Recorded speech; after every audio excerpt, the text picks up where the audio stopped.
জয় তো নৈতিক, একথা কোনো কথার অবিশ্বাস রাখে না, অস্বীকার করার কোনো উপায় নেই। আমরা লড়াই শুরু করেছি অনেকদিন আগের থেকে।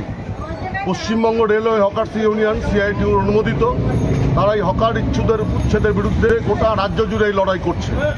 আমাদের অশোকনগরে প্রথমে বাজার, তারা আদালতে দ্বারস্থ হয়েছে। আমরা গত কয়েকদিন আগে আদালতে দ্বারস্থ হয়েছিলাম। আজকে আদালত রায় দিয়েছে। আপাতত একটু স্বস্তির নিঃশ্বাস ফেলতে পারেন এখানকার হকার, পল্লীবাসী এবং ব্যবসায়ীরা। এই লড়াই চলবে আমাদের। আগামী দিনেও আদালতের যা ডেট থাকবে সেই ডেটে যেমন যাব, রাস্তার লড়াই, আদালতের লড়াই সিআইটিউর নেতৃত্বে চলতে থাকবে।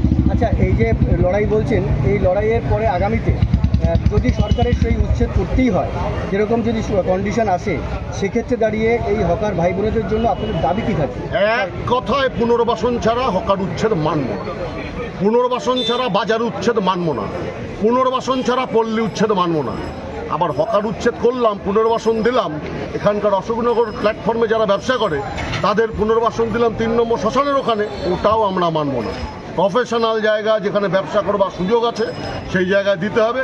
যতটুকু পর্যন্ত রেলের প্রয়োজন ততটুকু নেবেন উন্নয়নের জন্য। আমরা তো উন্নয়ন বিরোধী নই, যতটুকু প্রয়োজন নেবেন, কিন্তু এদেরকে উচ্ছেদ করে পুনর্বাসন না দিয়ে নয়।